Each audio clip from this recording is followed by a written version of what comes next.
Hello, hello, hello, everyone. Good evening. Welcome to the live Q&A session. I'm super excited that you guys are here.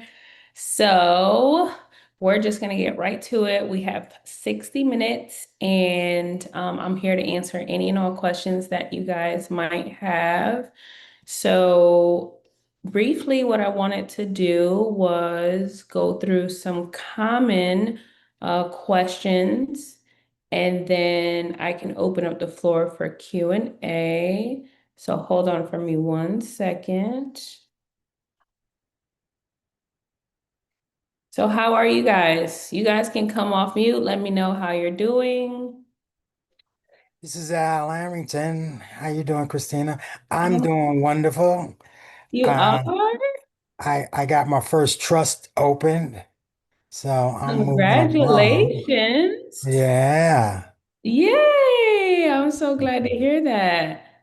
All I got to do is quick deed my house and into my trust, and I'm headed to New Jersey to take care of that next week. So I'm Yay! excited. Yay! I'm excited too. Congratulations. I love it. I love it. I'm proud of you. Ah, yeah, me too. Yay! I pat Awesome. myself on the back every day. Yes, I love that. Oh my God, that puts the biggest smile on my face.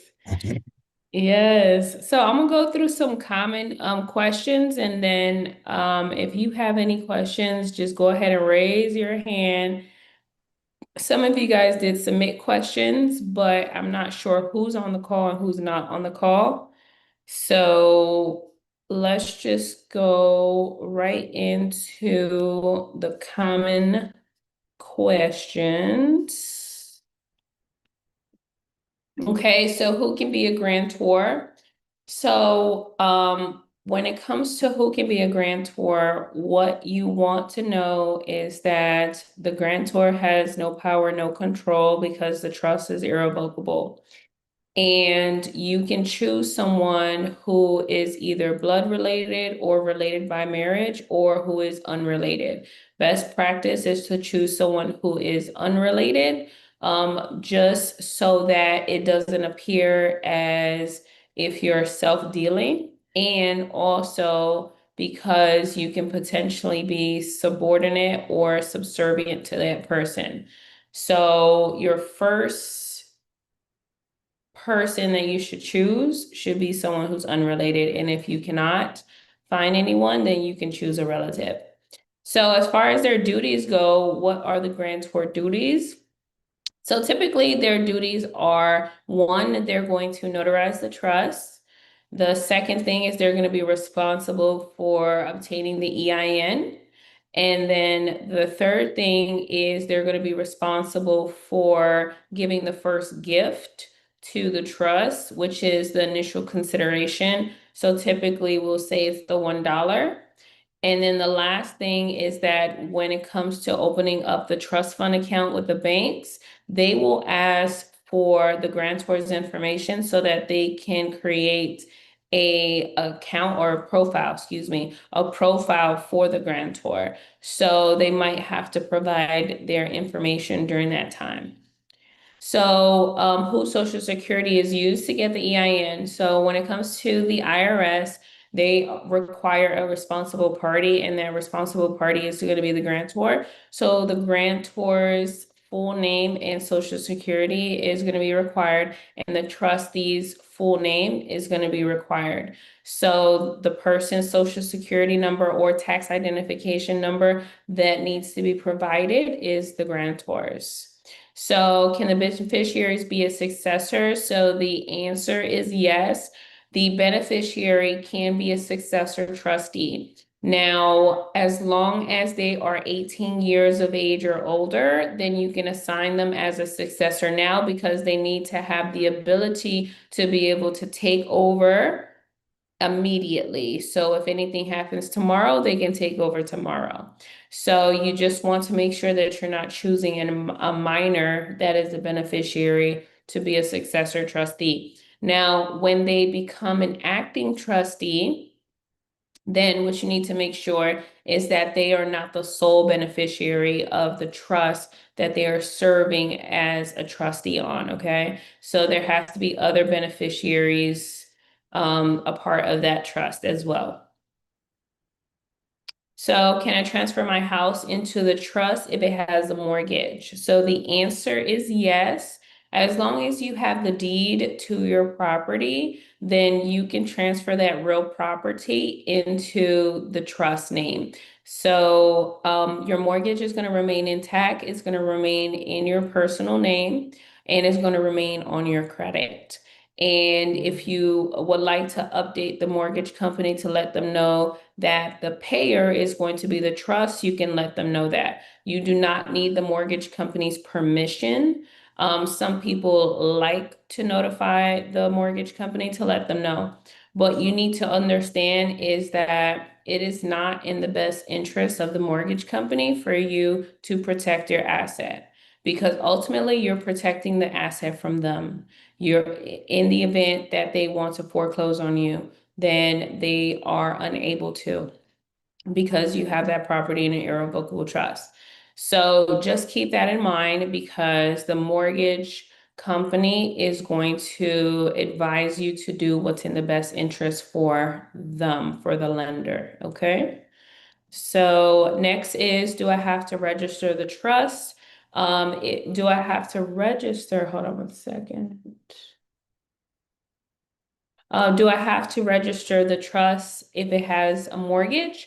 So you don't have to register the trust with the state, but if you are transferring the deed, then you do have to record that deed with your county. And it's where the county of where the property is located. You would have to go ahead and record that new deed in order for the trust to now be the legal owner on paper, okay? So you do have to transfer that deed and you do have to record that deed so that it shows on the public records that the trust is the owner. All right, let's see what's next. Oh, that's it. All right, wonderful. So those are our common questions. So now I want to open up the floor for your specific questions, okay? So go ahead and raise your hand. If you are unable to come off mute, then you can put your question in the chat and I will definitely answer it for you, okay? All right. I don't see anything in the chat as of yet. I got my hand up. Okay, go for it.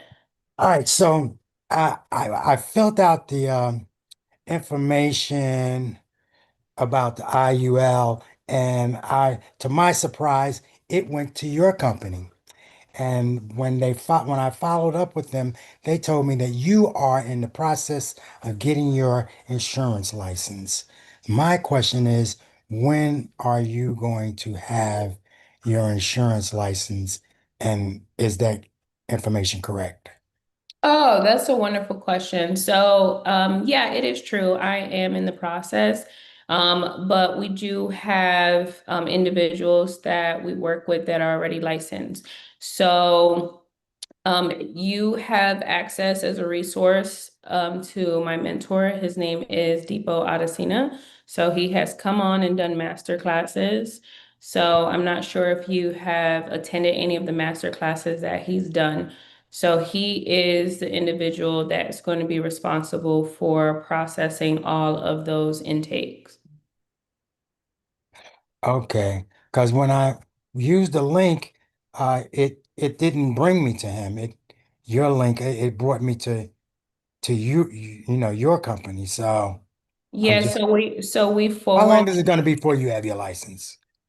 So we forward the intake. So I'm in the process of studying right now. So I am unsure of when that's going to happen. So I can't answer your question. It won't be in the next month or two. I'm not sure. Okay.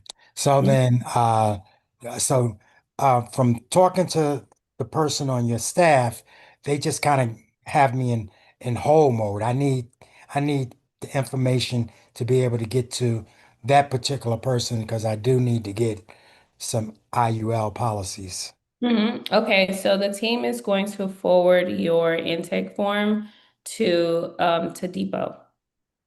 That's not what happened. That's been weeks and nobody forwarded my form anywhere because they said that you were in the process of getting your license. So I think I'm in limbo.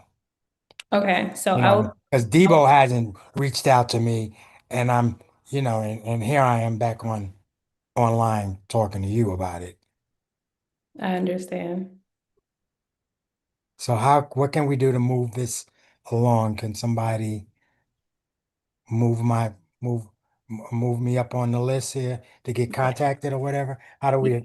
move forward? Yes. Yes, we'll forward your information. Okay. All right. Um, so just a couple of FYIs. So Chase was not on your list of banks, but that's where I do my banking. And so I was able to open up my trust at Chase.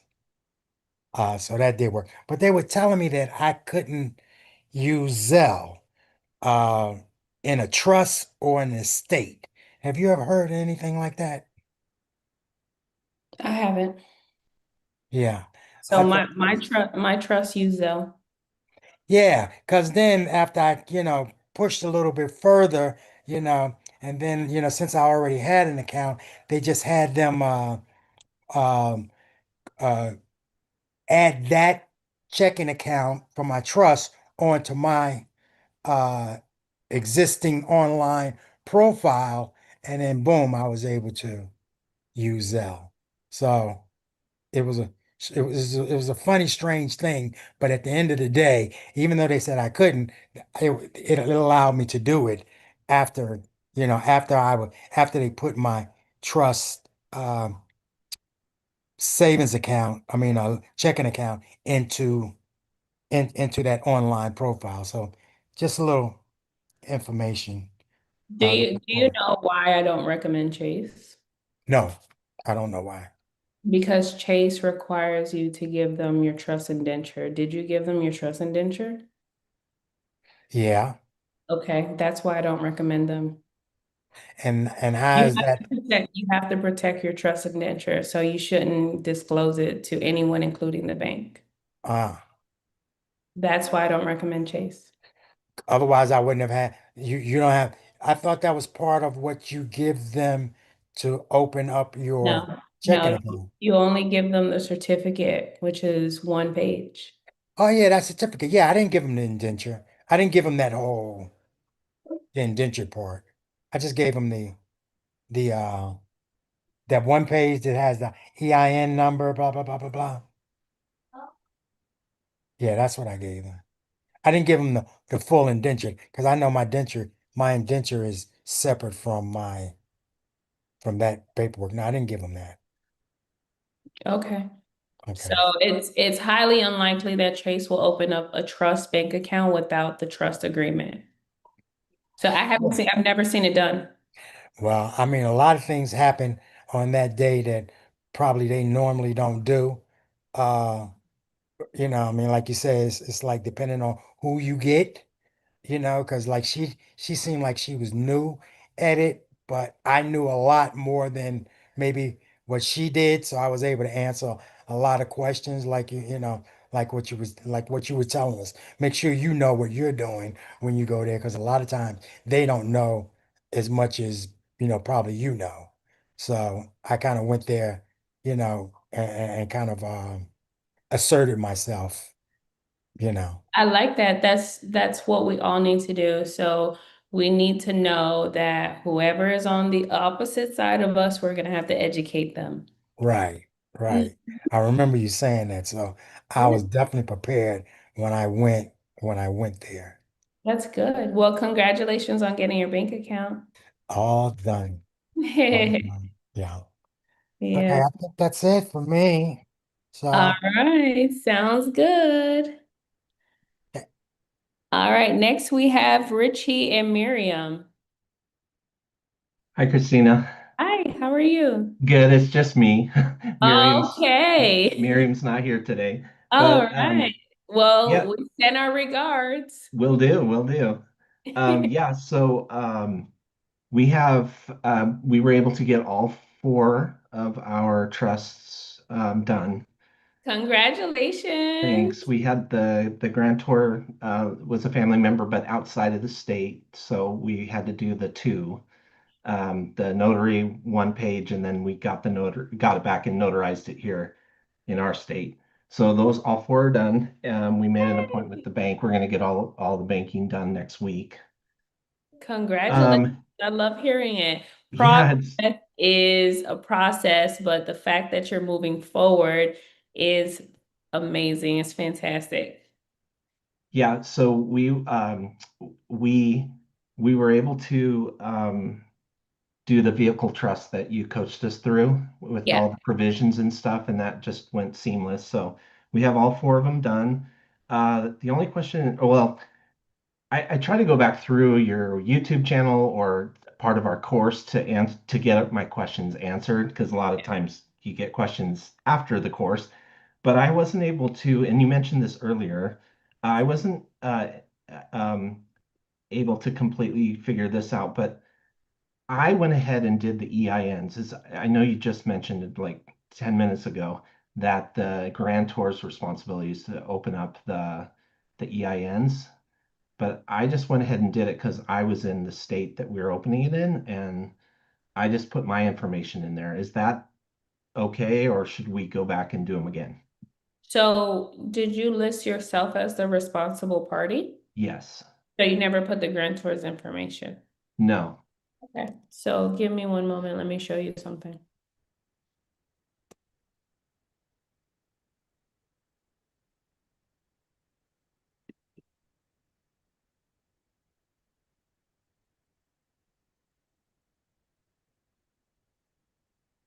Okay. Can you see my screen? Yeah.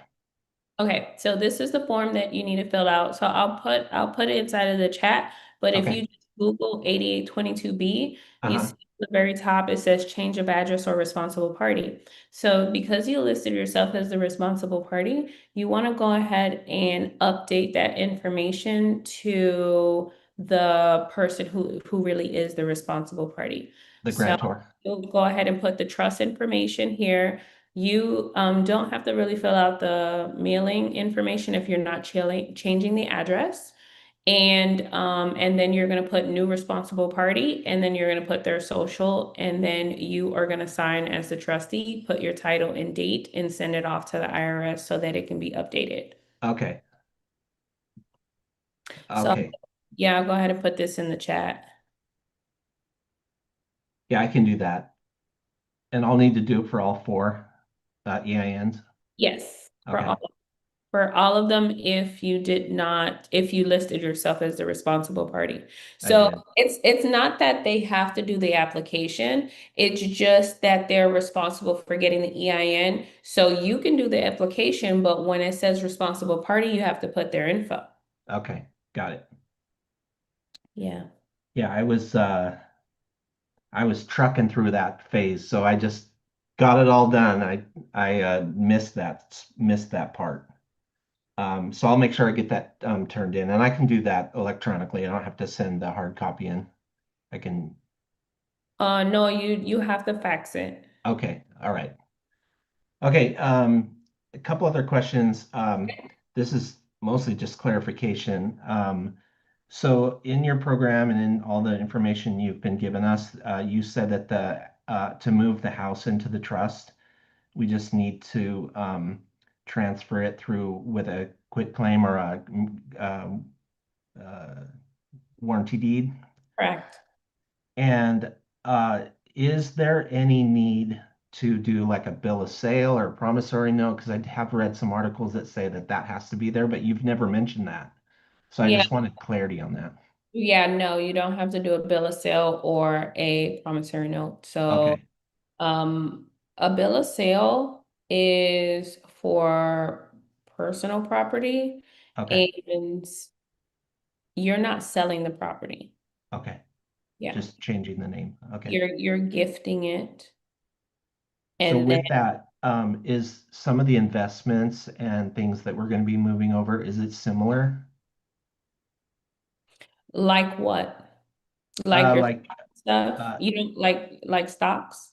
yeah, or crypto or things like that that need to go, and like the vehicles. So Mm-hmm. the vehicle's a little more cut and dry because I've already got that information from you regards to the DMV and all that. But that, like, how is it that we transfer investments or crypto or things like that? So ideally, what you want to do is you want to open up an account under the trust. So Okay. it depends on the brokerage. So some brokerage, especially for crypto, you can actually have your account in the name of the trust, and Okay. then you would just transfer your crypto that way. The first thing that you want to do is you want to contact the brokerage company to let them know if you can change the ownership of the account or the account holder's name and information because you want it to be in the name of the trust. The same thing goes with the brokerage, with the brokerages. So Yeah. when it comes to the brokerages, it depends on the broker. They're not going to switch your personal name into the name of the trust. They're going to just have you open up a trust account and then they're going to transfer all of your stocks or your Uh-huh. securities, whatever it is that you have. So it's not going to require you to have to sell it and repurchase or anything like that. They're just going to transfer it. Okay. Yeah. Okay. Uh, Now, inside the wording of the trusts, it's clear that the grantor, once they um, once they start the trust, they are no longer. I can't hear you. I'm listening. Oh, um, uh, uh, the grantor does the trust words from your template, is that sufficient for the grantor to be like to remove themselves, or do you need to actually get a letter from the grantor saying that they have removed themselves from the trust after they've established it? So, it's sufficient. So you do not need to have a letter. You can if you want to. Mhm. So it would be a resignation saying that the grantor is resigning. So is the wording that's in your template good enough though? Because it seems pretty It thorough. is. It is because so just the mere fact that the trust is irrevocable. Okay, Yeah, then it's a non-grantor. Okay. correct. All right. And then last question is just in regards to like down the road, let's say that we have um, crypto and other digital assets that we're managing, and then with the government, every time you do a taxable event with digital assets, they they require the exchanges to record that. So at the end of the year, we'll get a 1099 DA. Um, how does that work when we do our taxes? Because I know that the way you've taught us about moving the taxes to have the zero tax liability after everything gets distributed to the other accounts. Um, how will we manage, or how will we indicate to the IRS that that's money or those capital gains have been moved and are no longer? That's a wonderful question. So the 1099 is in your personal name? No, I haven't we haven't received one. I'm talking about future. So like we move all of our digital assets into the trust. They're in the trust, and during the year we pull profits or sell or whatever. Are you okay? I should bring some water these days. And one of those, each of those will become a taxable event, which will be recorded from the IRS or to the IRS from the exchanges. And then at the end of the year, they'll give you the 1099 DA, which is the accounting of all the capital gains that or profits that were taken or the sales. And then from there, um, uh, they'll want us to, add that to our tax return for that year. How do we reconcile that when it's all through it's in the accounting of the trust? Correct. That's a wonderful question. So those capital gains is going to be recorded on the 1041. Okay. And then from there, it'll show that they've been distributed to the FBO. Correct. So Okay. on the 1041, you're going to do a charitable contribution to show that it's distributed to the FBO. Okay. And that'll be sufficient for them to see that accounting that it's offset. So, I'm not sure what you mean by sufficient. So that is how you're going to document it. Okay. If there's any further clarification, I would definitely advise you to talk to our CPA, Jeff Badu. Okay. So that you can have a better understanding of whatever is required. Okay. Yeah, this is all new because it just started this past year. This is the first year they've done the 1099 DAs. So Okay. was 2025. Okay. Yeah. So all tax questions should be referred to the CPA. Awesome. Great. Thank you. You're welcome. Thank you, Richie. Yep. All right. Next we have Bryce. Hi, good afternoon. Well, Hi. first, hello. I'm kind of new. I purchased the Do It or You Guys Do It For Me package. So excited to get started. Just been super busy for the past month. When I first joined, there was a lady that did a Forex class. I don't remember her name. But anyway, I wanted to see, I really enjoyed her. Is she the one that does the automated Forex, like the automated trading for the Forex? Yeah, that's a wonderful question. So, Bryce, I just want to say welcome to the community. We're Thanks. super excited to have you. And to answer your question, yes, she is our Forex trader. So she is the one that is trading our master account that your PAM account is linked to. So that's Forex automation. So yes. Okay, awesome. Yeah, really, really liked her class. I do futures trading. So I would love if you had like a futures trader that can come in. I don't want to learn another thing, so I think I'll just leave her to do the Forex stuff for me. And I'll just keep my main thing, my main thing. But are you familiar with any futures traders? Actually, no, No? I not know. Oh, okay. Oh, good. Well, I'm sure, like I said, we'll be in contact soon. And Yes. once I get my trust started and opened. But yeah, just here listening to the rest of everyone else's questions. And do you recommend me still going through kind of, I guess, the 5-day boot camp, even though you guys are doing it for me? Yeah, the workshop for sure. Yeah, because Yeah. at the end of the day, you're going to learn about management and operation, and we're not going to do that. You have to go ahead and be able to operate everything after we're done handing everything over. So you definitely want to learn from that standpoint. Okay. Awesome. Will do. Thanks so much. You're welcome, Bryce. Thank you. Bye. Yep. Bye. All right, next we have Valerie. Hi, Miss Valerie. How are you? Hi, Christina. Hi. Hi. It's been a minute. Yes, it has. It's nice And to see you. nice to see you too. I'm chuckling along over here. I'm excited, but I'm a little nervous too because I'm hoping that I'm doing this right. I know it's a learning and an evolving experience, and I thank you for your patience with me and guiding me through with the one-on-one. I really dug my teeth into it, and these are my quick questions here. I already did something, and I hope that it was done, that I will get your approval. It's in regards to cryptocurrency. I have a sole member LLC that I have not yet, well, maybe I did with what I just did. I want to put it under the business trust, but before I did that, I went and I did an amendment to the operating agreement because the operating agreement for this sole member LLC was just concerning stocks.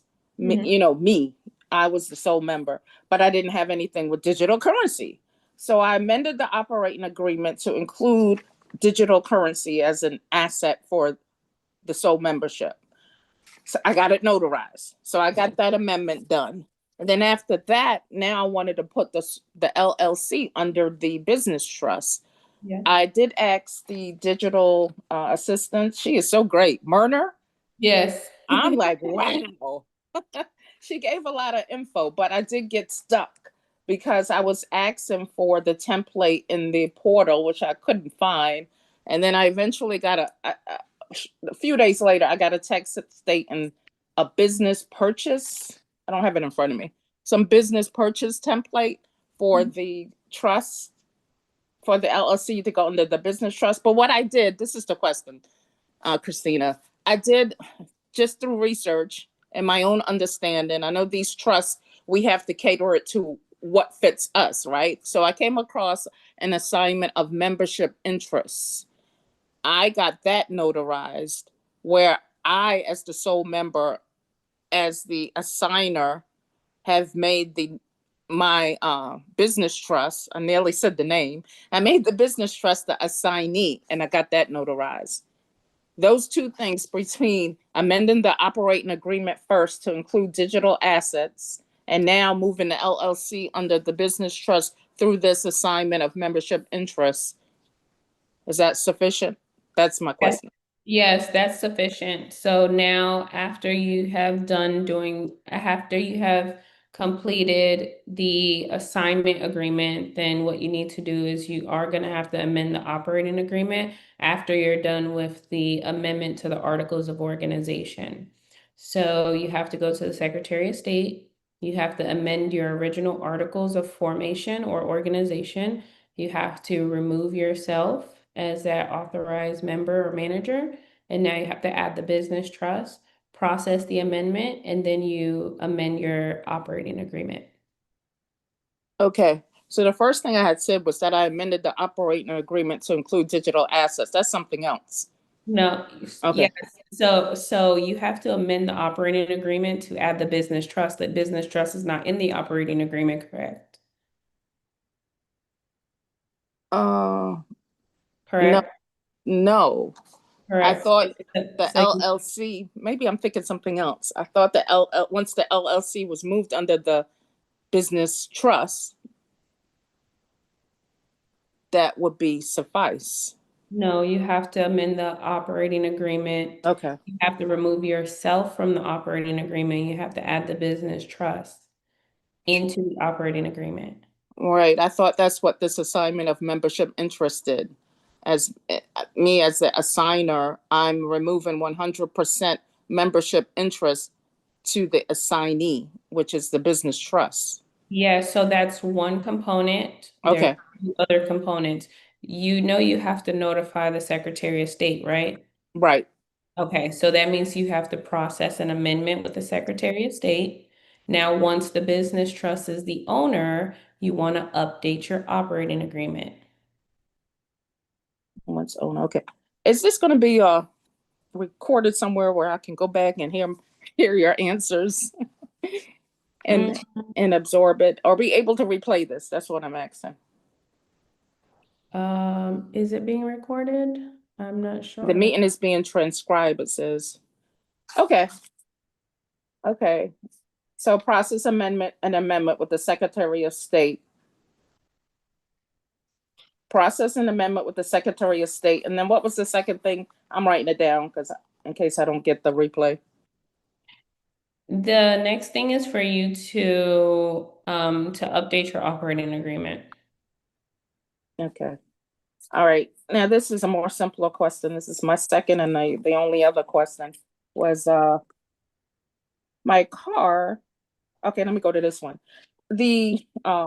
You were very thorough with creating the trust with me. However, unless I missed it, I didn't see a stipulation. Like if one of the beneficiaries, I think they should have a prenup. Is that considered something where I have to do an amendment, or can I just modify the word in the trust? Or Yeah, you might have had it in there though. if you didn't tell me to put it in there, I didn't put it in there. It's not a part of our template. Okay. Yeah, so Mhm. I don't remember you ever mentioning it. Did you mention it? I don't think so, because it was brought up during a board meeting. Like Okay, maybe, so yeah. yeah, so what you'll do is you will process an amendment, Okay. and in the amendment, you're going to process the section where you have all of the restrictions. Okay. So in that section, that's where you're going to go ahead and add that you are going to require the beneficiaries to have a prenuptial agreement. All righty. Thank you. You see, I'm getting in there with this. Yeah, Mhm. that's a really good one though. I feel like I should add that to my trust. I really thought we did discuss it because you're so thorough, but I didn't go back and check. No, Okay. I've never, no, we didn't have Just, that I conversation. mean, we hope So to not. my memory, like I have the memory of an elephant. So like I Okay. remember everything that we spoke. Oh, wow. Yeah, Okay. I really do. So I never, no, I've never even had a conversation about a prenup with anyone actually. Yeah, because we hope to not have to go that route, but No, but just in case. I think it's a great idea though. I Yeah. think it's a great idea. Oh, good. Thank you. Appreciate it. It's good seeing you. You're welcome and give my regards to Hannah. I will. Bye-bye. Bye. All right, next we have Yosef. Hey, Christina, good evening to you. Hi, how are you? I'm doing good. Yeah, good question I have for you in regards to the three trusts that you have. Yeah. Are they all get a separate EIN? Yes, they do. So an EIN is not required, but you do want them to get an EIN for banking purposes so that you can actually open up a bank account to house the trust funds for that specific trust. So it's Okay. highly recommended. Yes. Next question. Are they all tax-free EIN or no? No, so only the tax exempt organization will get the tax exempt EIN number. Okay. And should all the trusts have the same name or separate? They should all have their own individual names. So think of them as three different businesses or three different Mhm. babies, right? They are separate entities. They are not the same entity, so they should not have the same name. Okay. All right, I think that's just about it. Okay, Yosef, that was a great question. Thank Yeah, you. thank you very much. You're welcome. All right, next we have Melody. Hey, I put my question in the chat because I can't talk loud because my kids are asleep and stuff. Okay, So I'll my answer question is in it. the chat. Okay, no Okay. problem. hmm Okay. Next we have Brian, and then I will go to the chat to answer Okay, everyone's question that's in the chat. how you doing today? Okay, Fantastic. How are you? I'm okay. I'm okay. So I had a question. I may have asked you this question before, but I just needed a little bit more clarification. So one of my parents passed away, and the house is not in um my mom's name. So being that, my dad passed away, how can or what should I do to be able to avoid probate and for my mom to keep the house and eventually when she's no longer here, it can go down to my sister. That's a wonderful question. So, based off of the limited information that you provided, it sounds like your father is the only person that had their name on the deed. Is that Yes, correct? that's correct. All right. And so because your father is not here to sign on his own behalf, it's going to take the court system to do that. So How do we unfortunately, avoid the court? yeah, so unfortunately you're trying to like take action after the fact, right? Because the transition has already happened. So there's no way to legally sign for your father. There's no way for him to sign for himself. There's no way to transfer the deed to another person or entity, right? If that person is no longer here. So it's going to require the court system to do it. So unfortunately, you have to go through the probate process in order to get that property transferred into your mother's name or into a trust where your mother is the beneficiary of the trust. What does that process look like? The probate. Is that, yes, the probate part, is that like a lengthy, expensive process? It can be. So it can be thousands of dollars, and it can take a couple months, and it can take up to a couple years. It just depends on if there's anyone or if there's creditors that are making claims against your father's estate, because what's going to happen is the state is going to create an estate for him, and they're going to place all his assets. So if the asset is just the real property, then they're going to place the real property in there. And now, if there's any creditors or if he had any liabilities, they have to service that first. Okay, so there's no creditors, no liabilities. He doesn't have any debt. He doesn't owe anybody anything. Just that mortgage. Okay. Is Yeah. that something I need to do a consultation with you for? So the mortgage, you're still paying the mortgage is intact? Yes, the mortgage is still being paid because the mortgage was on um a joint bank account that the money was coming out of, and since he's no longer here, my mom was still on the account to be able to continue to pay the mortgage. Okay. Yeah, so you can book a call with me. So my calendar link is inside of the chat. You could book a call with me and we could further discuss your specific situation. All right, thank you, Goddess. I appreciate that. You're welcome, Brian. All right, we have Brianna.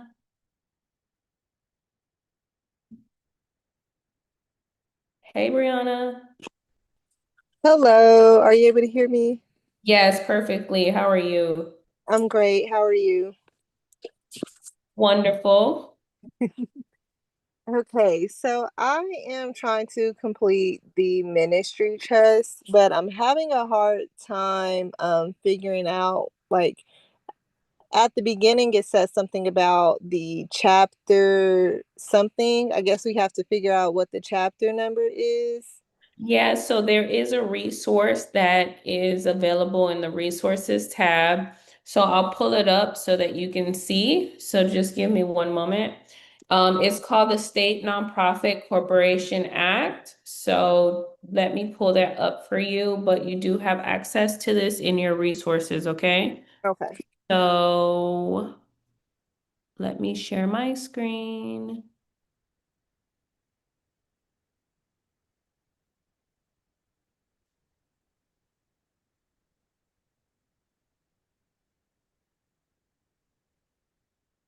Can you see my screen?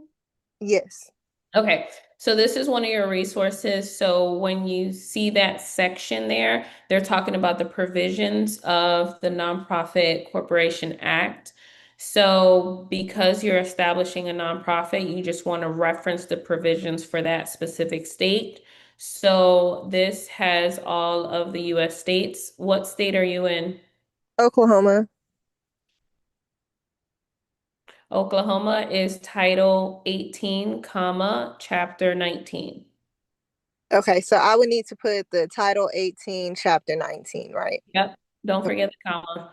Okay. So, and there's 3 sections inside of the trust constitution where you would place that. Okay. Awesome. And then I have another question as well. If I am moving like a home and like cars into my family trust, since it's going to be like under the family trust, how do I go about like getting insurance for like the car and like home insurance for the house? Would that just be in my name as the individual, or would I be able to get insurance under the family trust, even though I'm not like building any type of business credit or anything with that trust?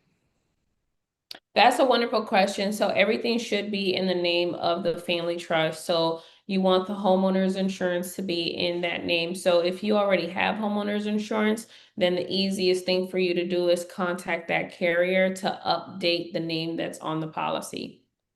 And then the same thing goes for the insurance for the vehicle. So you want to contact your carrier first to see if you could keep your insurance policy intact and for them to update the name that's on the policy. So the policy owner. Okay. Thank you. You're welcome, Brianna. So let's see here. Valerie was asking about the homeowner's insurance. So I just mentioned it, and title insurance. So with the title insurance, you want to contact the title company that issued the title insurance, and you can have them update it. Someone asked about the mortgage. So if a mortgage is transferred to a trust, is the payment still due? That is a great question. So your mortgage is going to remain intact and it's going to remain in your personal name. So you are still personally liable for that mortgage and the mortgage is still due. Yes, you do have to pay the mortgage. So the next question is, I want to know if it would be a bad idea to open up two separate trusts titled first name, maiden name, first name M, maiden name, or first name M, husband name. It's the M was just like for middle initial. Yeah. Okay. Yeah. So if you would like to do that, that's fine. You can choose whatever name that you want. So if you want one name to be your maiden, that's fine. If you want one name to be your married name, that's fine. And these are the names of the trust, right? Yes. That's fine. And I guess I could talk now because she woke up just now. Okay, because that's what I wasn't sure about because I remember somewhere I don't remember somebody said something about it's not good to have it as your name, like your No, you know. it's not. You never want to use your first and last name on a trust, but your situation is unique. You're doing it because you are the person, you're a singer, Yeah. right? Okay. That's the Yeah. reason why you're doing it. So you have to understand that like everyone's situation is not the same. Okay. Okay. Yes. So you're strategically making the name of the trust your name because you're going to get paid through the trust, Right. Okay. through your artist name. Yes, ma'am. Okay. Yeah, And it's not the same. hmm? Yeah. Right. Okay. Yeah, okay, cool. Because I was stressing because I was trying to figure that out. Okay. So so with that type of trust, you're not going to hold assets in there, okay? Okay, so I should make it don't hold assets in it like okay, I know you say don't hold assets in it, but am I able to like say receive the payments or something, and then should I transfer them, or how do I not hold assets in it? Yeah, so you don't want any real property in there or any tangible assets. So you are going to be receiving income, and Uh-huh. then you can distribute that income up to 100% to the beneficiary, and you still want to make your family trust the beneficiary of that unique trust that you're going to create. Okay, thank you so much. Sit down now. You're welcome. You're Sit down. welcome.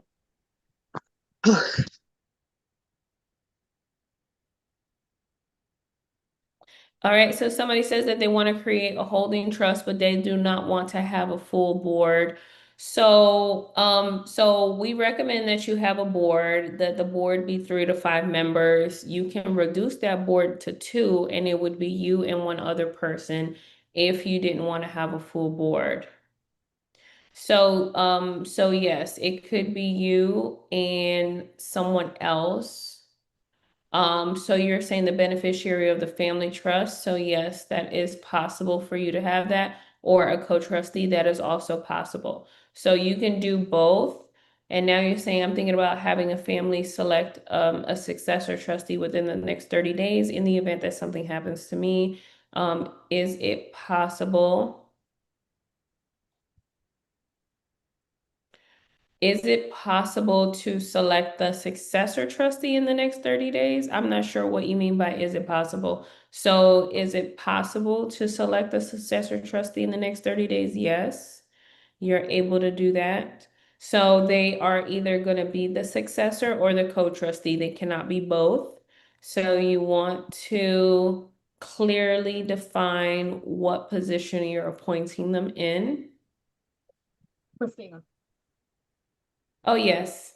Okay, I'm sorry, I couldn't speak earlier, but yeah, I apologize for the confusion also. Yeah, I wanted to find out, what I was just thinking of is just trying to have, I didn't want a full board. I just felt like, I don't know, like that was a waste just for holding a property because it's just gonna pay the bills and whatever.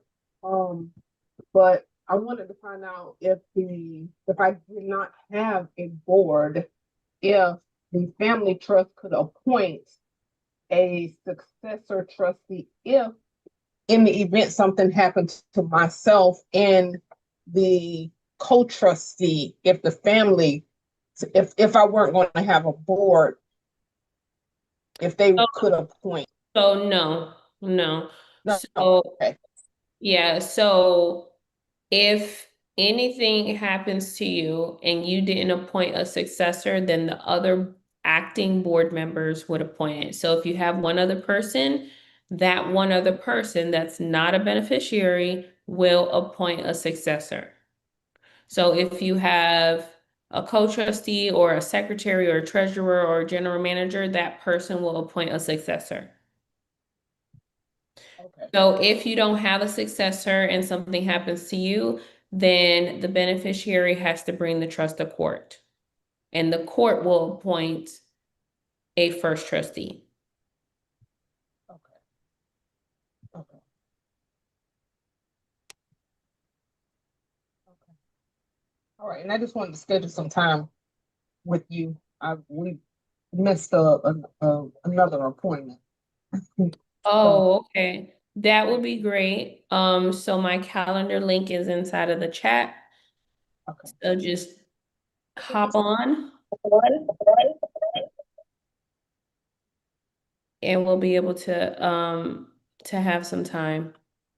Okay. All right. Thank you. So the next question is there a trust template in the resources for vehicles? So we don't have a template specifically for vehicles. We just have provisions that you would add into either the business trust or the family trust, depending on if the trust is for business purposes or personal purposes. Do income producing properties need to be placed in an LLC first before they're being placed into the business trust? So you do not have to place these income producing properties into an LLC first. You can place them directly into a trust, and you want them to be owned directly by the trust to avoid probate. If those income producing properties are owned by the LLC, they are going to end up in probate. So the LLC is going to be the manager, like the property manager of the income producing property, and the business trust is solely going to hold that property.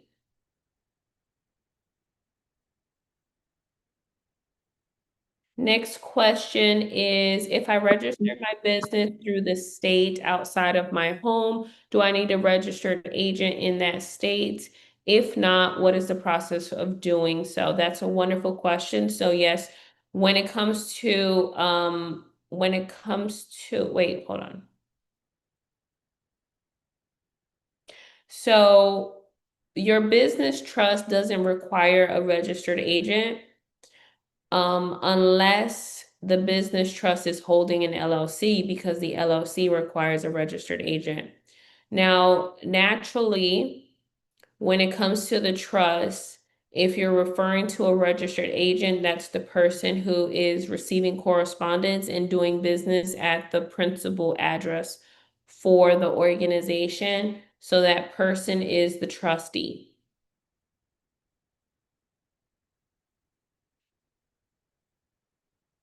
Is there a cap on the salary a nonprofit owner can take? And does the revenue from the nonprofit go into the ministry trust? So what type of nonprofit are you referring to? So are you talking about a traditional nonprofit or are you talking about the ministry trust? The question is really unclear.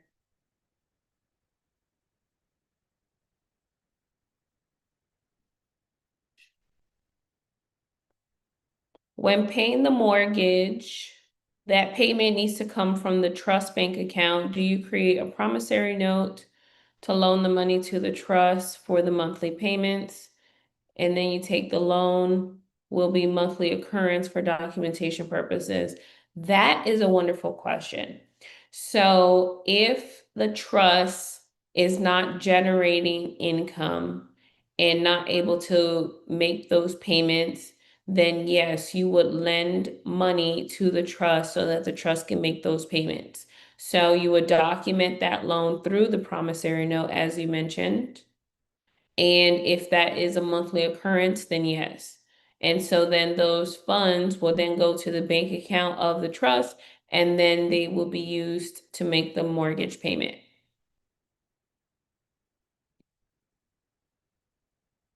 Is there a way for the grantor to benefit from the trust in any way? No.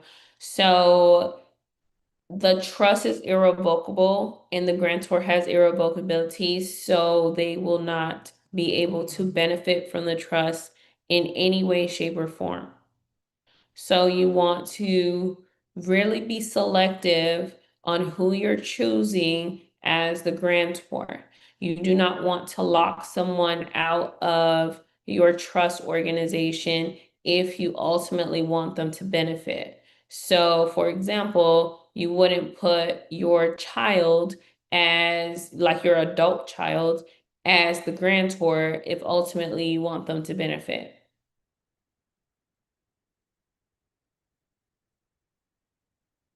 So if you want the grantor to benefit, then you would not choose that person. So I recommend that you do not choose that person. Next we have Charles. Hey, Charles. Christine, how you been? Good, great. Okay. Hey, I'm gonna let you know what brother I do. That mobile home thing was real good, but I got something else to talk about. Oh, okay. Wait, did you go in person? Yes, I did. Learned a lot. I learned a lot. Learned a lot. So, Congratulations. but that trip back from Atlanta was ridiculous. Oh, that airline. Oh my goodness. I know. Oh, I just flew on Tuesday and I missed my flight trying to get out of ATL airport. so the trick that we did was we didn't go. We The went domestic? international side. We didn't go domestic. And I know so Okay. the domestic line was outside the terminal.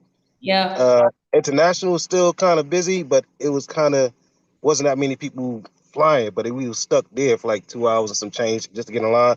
But I heard the domestic flights, you was outside the terminal trying to get in, so it took probably 3 hours, 3.5 hours. So, but we made it Yeah, back it without a took me problem. 2 hours in the line too. It was tough. Jeez. All right. So my question is this: um, I went from done with you to done for you. Um, Okay, awesome. so I just need to. I might have to create another email address so all that stuff could go there Okay. because I'm bombarded with a whole bunch of other emails, and I told you I'm going through a divorce, so all this other stuff is coming through my emails, and I don't have time to even like kind of look and situate everything together. So I might send. I got to figure out how to do that, so that way that email address will be strictly for the trust stuff. Okay, So, got it. So when you create that new email, you can just create it for your trust, and then all of the trust documents will go there. So you just update us with the new email so we can update the system. okay. Other question is, since I'm doing done for you, can I like break it into sections? Like if I want to get the family trust first with and pay the insurance policies and stuff like that first, because I said with the divorce, we doing quick claim deeds on properties, who's gonna have what. So can't put list everything into everything. I can't. I'm sorry, I can't list all my assets for the businesses and stuff like that until all that stuff get done. But I think I could create the family life insurance, the family trust, so I could not be confused with what's going on. You Right. know what I'm saying? Yeah, absolutely. So yeah, you can choose which one you want us to set up first for you. So yeah, absolutely. Okay, well that would be it. I'll try to do that first, get the life insurance policy. Ain't no use to waiting where I could just pay it and Yeah, then go down from there. Okay, exactly. I agree with you. all right, thank you. You're welcome, Charles. Thank you. All right. So Brianna had a question. She said, can the grantor become an employee of one of the businesses in the trust? So that to me sounds like a conflict of interest, Brianna. So I don't know if you want to have the grantor be an employee. It doesn't sound like, it sounds like a situation that you want to stay away from, and it sounds like a conflict of interest to have the grantor serve in that type of capacity. All right, so I don't see any other questions, and we have reached time, you guys. So, any other final questions, comments, concerns before we adjourn our live Q&A session? I just want to say thank you, girl, for all Thank you do. you. Thank I'm you, pretty sure we all Melody. appreciate you. Hmm.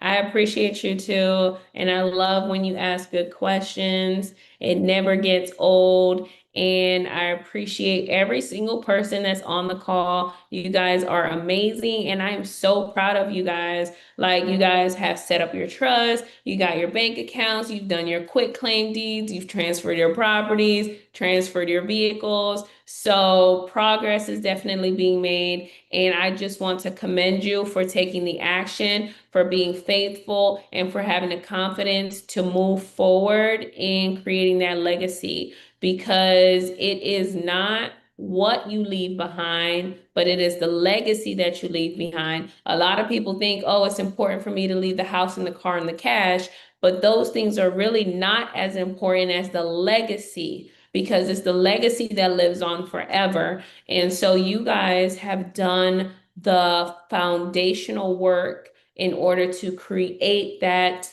lifelong legacy, okay? So, and I know that your descendants are going to be just so proud of you.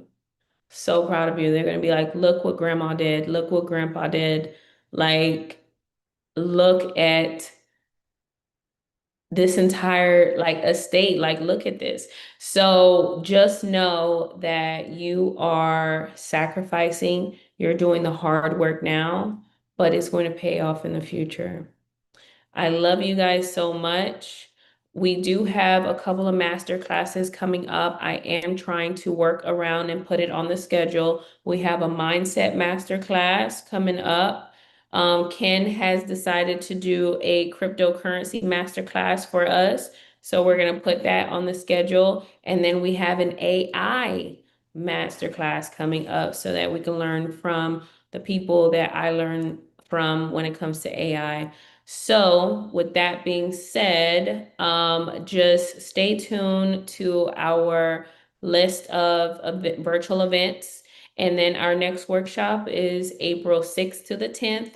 So, pencil us in so that you can hop in and just get a refresher on the information that we have on the workshop.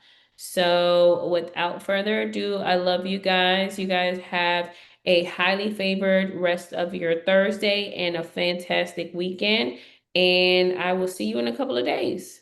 Kristen, Bye. I have one quick question. Oh, Will this yeah. be accessible? My apologies.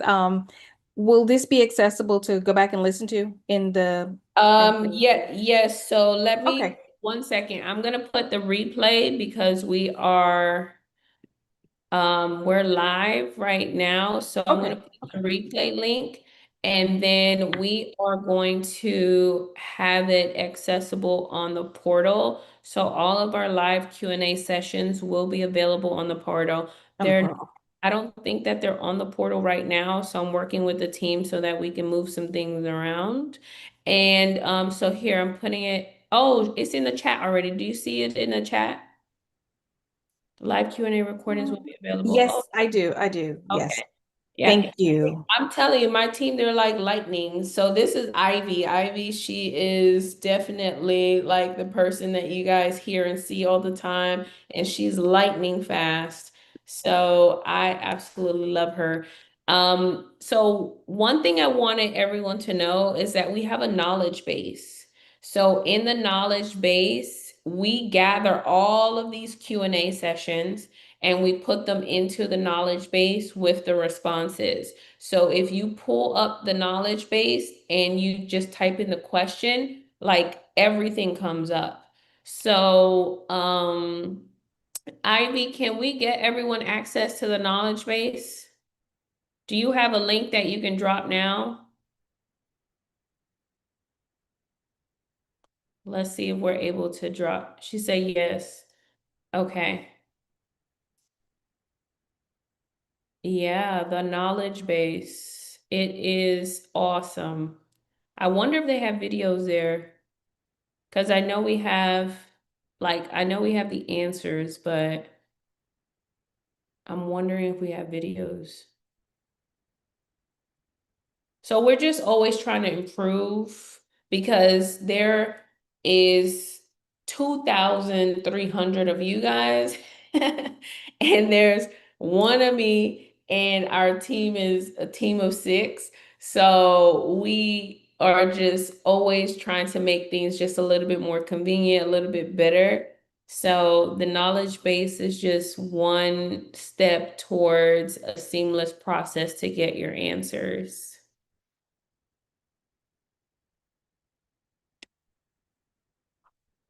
So Ivy, are you able to drop the link to the knowledge base now, or do you want to send a text message?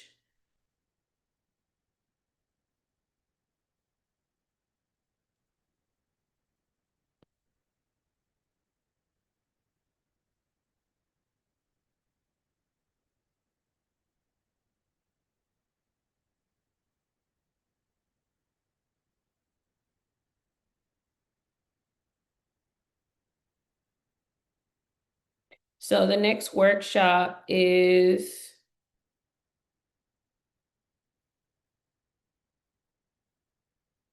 okay, so Ivy is going to do a text message blast and it's going to say knowledge base and it's going to provide the link. Okay, so she is going to text everyone now as soon as she gets the link to the knowledge base. So you will receive it in a couple of minutes.